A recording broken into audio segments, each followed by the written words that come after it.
What's up, everybody? I came here last year to see my good buddy Bill at Competition Cars to show you what a little slice of heaven looked like. Well, he's in a whole new location and it's an even bigger slice of heaven. Very happy to be here. Super cool guy, true blue car guy. Treats me like absolute family when I come here. So I mean, I got nothing but the best to say about him.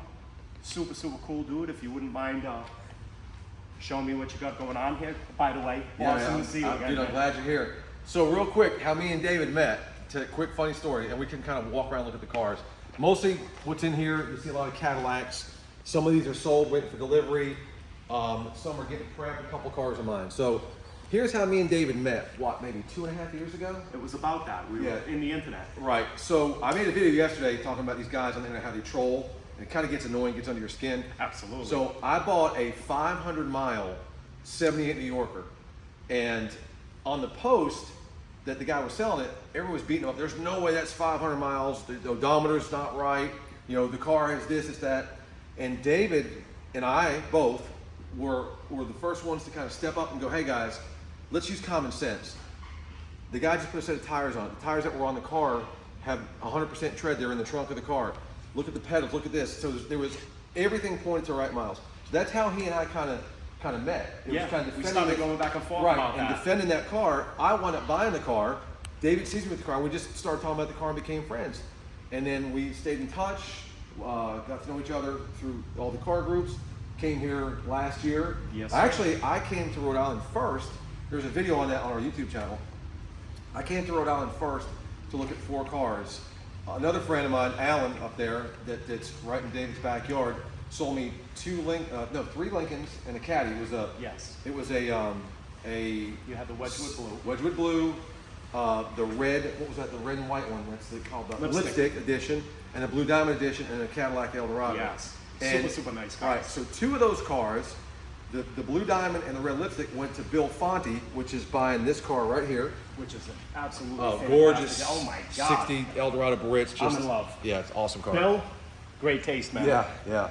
So Bill gets those 2 cars, and he's been an avid buyer and very loyal to me. And then Sergio, you guys know who that is. He wound up buying the Eldorado and the Wedgwood blue. Now all of Sergio's cars are gone now, so everything that's in here that was his is already delivered to him, because we had a lot of his cars. He'll buy 3 or 4 at a time and wait for shipping. So anyway, that's how we got to know each other. So when I went to Rhode Island, I said, hey, listen, I'm going to be in your neck of the woods. Won't you come to Alan's place? And I forget the guy from the dealership name. You remember what that? I don't. Alan, I'm sorry, buddy. I just know he was Alan Benavides. Right, Alan Benavides. Was it Benavides Motors? Benavides. I'm not sure. So anyway, I buy these Super cool 4 guy. cars. He meets me there. So now I got 2 connections in Rhode Island. And we went out to dinner that night. I stayed the night. Me and Christian did. We had breakfast the next day. And boom, it was it. We were like family. So then he comes to Myrtle Beach last year to my old location, and he saw what was going on. And I think at that time we probably had, what, 12 cars outside? You did. You had them all lined up. I had all these old classics outside and just had to make a move. So I sold that place, grabbed this place, fixed it up. I'm not completely done. I got some more classic signs we got to put up.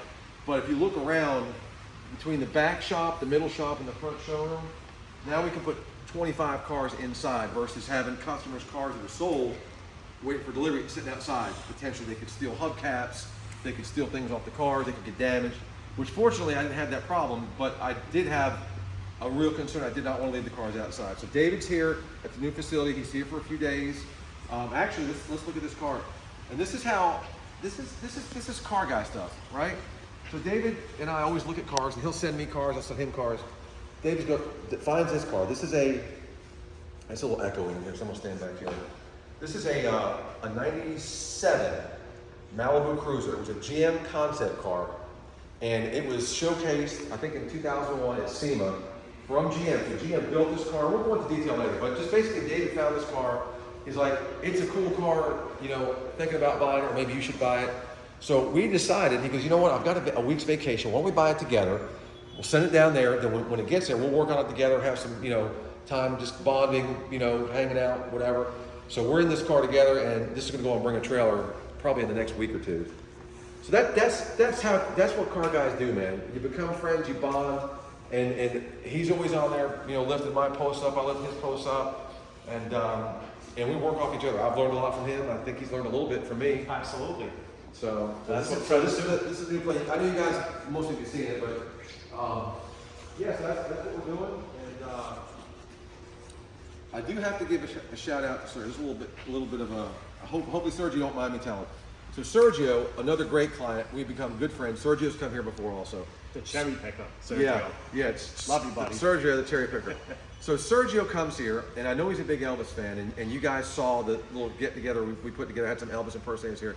Well, everybody, the two Elvis impersonators and Sergio had a TCB chain on, which was what Elvis used to wear, TCB, taking care of business chain, and all of those guys had the exact replicas of what Elvis wore. So I made a joke. I said, man, I feel like, odd man out. So I didn't get me one of those. So I was dead set on getting a TCB chain. So Sergio leaves, and about a couple days go by, he goes, hey, I need your address. I'm sending you something. And I was like, oh. He goes, well, it's a surprise. I'm not going to tell you. So in the meantime, I'm starting my search to find a TCB chain. So I was like, you know what? I had this gut feeling. I said, I wonder if he's getting me a TCB chain. I just had this gut feeling. That's what it was. So I get it in, and I'm going to give you a little shirt here. So this is the exact chain that Elvis wore, taking care of business. Man. Not only that, it's real, and it was built by Elvis's jeweler. It was created by Elvis's jeweler. So Elvis's jeweler is still alive. I think his name was, Sergio, I apologize, I think it was Lowell or something like that. But he was Elvis's lifelong, so every ring Elvis wore, every piece of diamond encrusted jewelry that Elvis wore, this guy made it. So the guy's still alive. So I get this in the mail, and I was like, wow. Just the fact that he thinks that much of us and went to that effort to give me something that was very special. So like I said, it's real. I got a notarized thing saying that it was specifically designed or created for me, and it's the exact replica of the one Elvis had. So that was pretty cool. So Sergio, thank you. That's badass. And I just brought that up not to brag on Sergio or say, hey, look at me, I got a TCB chain. Let's give him props, man. But this is what car guys do, man. Yeah. This is what we do. We become friends, right? So it's great to have David here. We've been busting ass for the last this is our third day working. Yeah. And we stay there 8 o'clock every night. Normally I'm done 5, 6 o'clock. I'm done. I'm going home. I like to be home, watch TV, have some dinner. And we stayed Tuesday night till 8:30. I just cleared my schedule, so we stayed here till 8:30 Tuesday night. We stayed here till 7:30 last night. Tonight we're gonna stay late. Tomorrow, I'm letting you know this right. I didn't tell you this yet, but tomorrow we're out of here early. Okay. Because we're gonna go out to dinner. Yeah. We're gonna go to the local club. Mm-hmm. There's a band playing. They play 80s. They play heavy metal. They play just all the kind of stuff that we like. So we're gonna go home early tomorrow, get a little rest, get a quick shower before we go out, dinner and then Saturday I got a few errands for Saturday morning. Mm-hmm. Then we'll meet back up. Our goal is to get the Malibu finished up, and then go ahead and get it submitted to Bring a Trailer. I wanted David to see behind the scenes how all this works, and you see, man, this is hard work, man. I mean, it's not. You're holding a buffer, buffing these 20-foot cars. It's a little manual, but it's a lot of effort that you put in to getting the cars listed and photographed, so much and video. And getting them on the lift and doing this and doing that, it's a lot of work. Regular people have no idea what it really takes to do this, so do it right. Right. So when you do that, you put all the effort in, and you see what goes on, right? Yeah. So of course, you don't want people questioning what you do or how you do it when you know you're putting your 100% all into it. Absolutely. So it's a lot of work, guys. It may look, I'm just shooting a few pictures. No, you try taking 300 or 400 pictures of a car on your back, every angle on the lift. And then doing the videos, and then answering every question on Bring a Trailer, and doing all the YouTube stuff. And that's another thing too I want to kind of bring up, is I noticed that sometimes on YouTube, I've been on some of these guys' channels, and I'll make a comment about their car. I'll ask a question or make a comment about the car, and they don't respond back. So I'm like, that's kind of rude. If someone takes the time to ask you a question, you should respond back. Well, that's real easy for me to say when I had a couple thousand followers.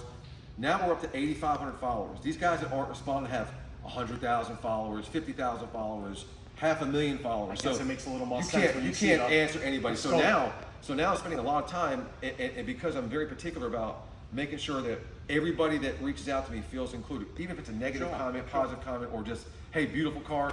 If I don't say anything but, hey, thanks, I appreciate it. But it's getting difficult. So at some point, if I don't answer you back, it's because it just gets too overwhelming. You can't answer the entire world every time. You'll never get anything else done. Right. So as of right now, I don't think I've missed anybody. I check my comments every day, and I make a point to answer back on YouTube. But there is going to be a point where it's going to be really difficult for me to answer everything. And guys like, so Anthony Goz was one of them.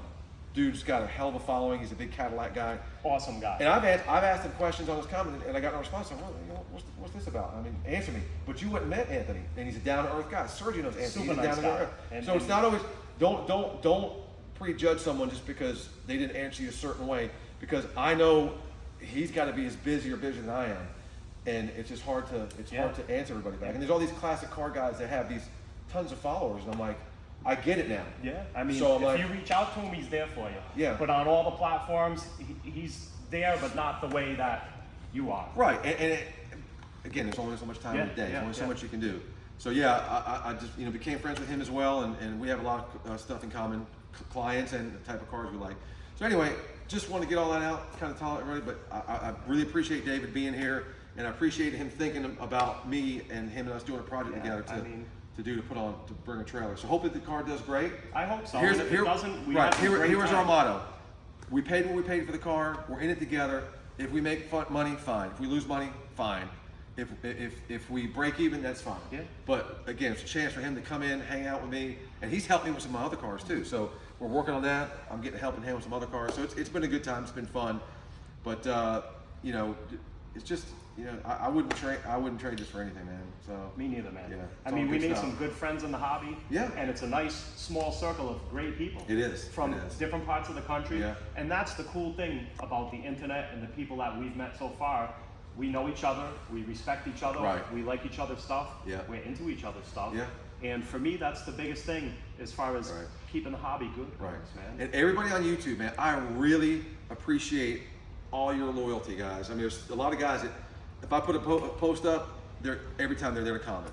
And I can't name everybody, but we will. I do want to mention Scott from Vegas, because he commented on the video yesterday, and he made me and Christian laugh. So the video I made yesterday was just kind of complaining a little bit about some of the trolls, and Scott went on there and did a little testimonial. He's like, man, I love Bill. I watch his videos every night, every day of my life. And me and Christian just laughed at that. And it's like, that's cool, because I have not met Scott in person, but he's bought a couple cars and we've talked on the phone. He's a great guy. But just to see somebody that you impact, he's not really a stranger, but someone that you've never met halfway across the country, and he's every single day he's watching your videos. So it just made us laugh, Scott. We appreciate that. We found it humorous that Chris is like, man, this guy's really into your stuff, and he's watching your videos every day of his life. So that's cool. I appreciate that, and I recognize that, and I give you guys respect for that. And there's I can't name everybody because there's so many, but there's these guys from New York and New Jersey, and a lot of these guys live in my neck of the woods, so have a lot of stuff in common. And yeah, it's been a good journey. And thanks again, man, for coming. Hey, thanks for having me, man. Of course. I Man. love being here. Yeah. I told you I'm going to come here probably once a year. Yeah. Bet your ass. And I do. I search, and I'm coming back to you because I do search Warwick, Rhode Island every day or two.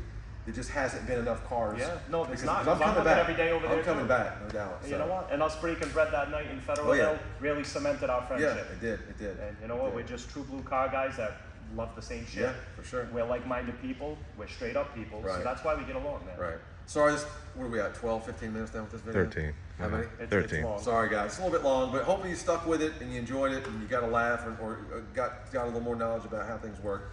So appreciate you guys. Love you guys. Check us out. Subscribe to our channel.